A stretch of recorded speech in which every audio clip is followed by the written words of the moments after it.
Debate from Sydney 1, Chris Croke.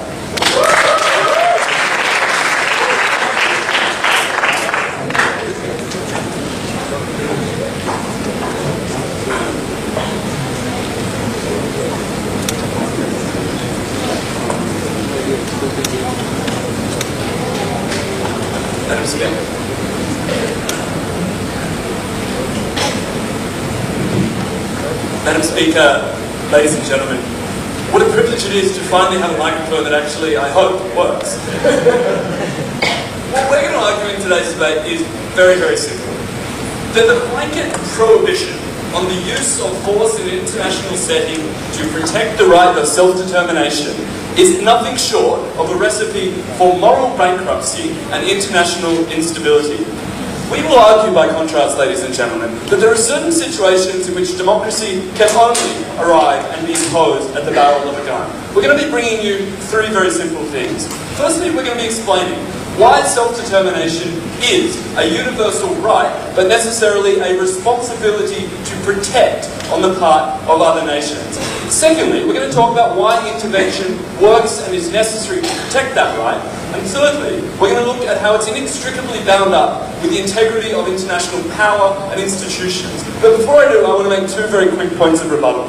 First, when these people were talking about the last resort, it was coupled with a lengthy and fairly sort of flippant characterization of all of the failures of the implementation of these particular systems. All that recognised, ladies and gentlemen, is that there are costs on the country invading, there are costs on the country that are being invaded. We think that calculus necessarily points to the fact that we're talking about situations of last resort. We don't accept that the US invaded Iraq out of self-interest. Like US oil contractors were recently banned by the Iraqi government from bidding for any oil contracts. The net sum that the US might have ever recouped from Iraq was negligible compared to the blood and treasure they spent in defence of an important principle.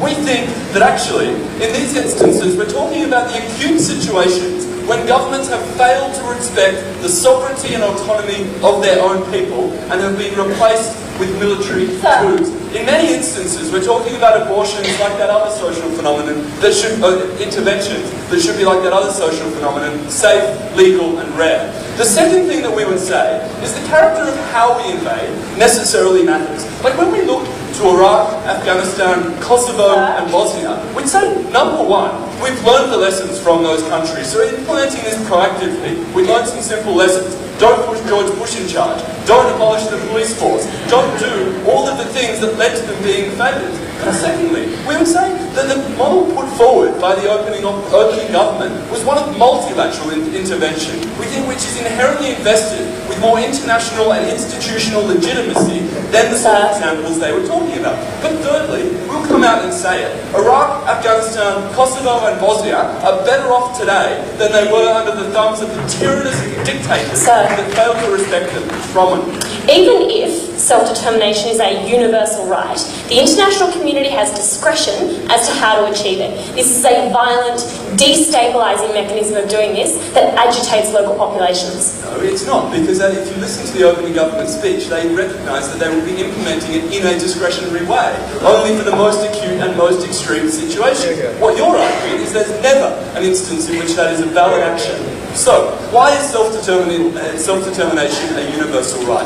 We would say this debate takes place in an international environment where there's an increasing recognition that in certain instances, states forfeit their right to sovereignty when they breach obligations that they owe to their own people. We see that in the Chapter 7 of the United Nations Charter. We see that in the emerging trend of the responsibility to protect. We think that generally, these obligations are humanitarian. But we say that they are inextricably coupled with the respect for self-determination. There's a relatively meaningless distinction that the opening opposition tried to draw in today's debate. That there are instances of genocide in which intervention is justified, but it's never justified when the failure of self-determination exists. We would say the failure to respect the self-determining wishes of a sovereign people actually creates the condition where a government will no doubt take policies that will lead to abuse of human rights, lead to genocide, lead to international instability. So we think this is about preventative action. The second big thing we would say is that sovereignty, as we understand it, is necessarily conditional upon self-determination. Governments are only valid when they're validly constituted by the will of their people. And in instances where coups violently overthrow the will of the people, we think their right to sovereignty should necessarily be breached. So recognising it's a universal right, why does intervention work and why is it necessary? We think the first thing to note is the time at which we're acting.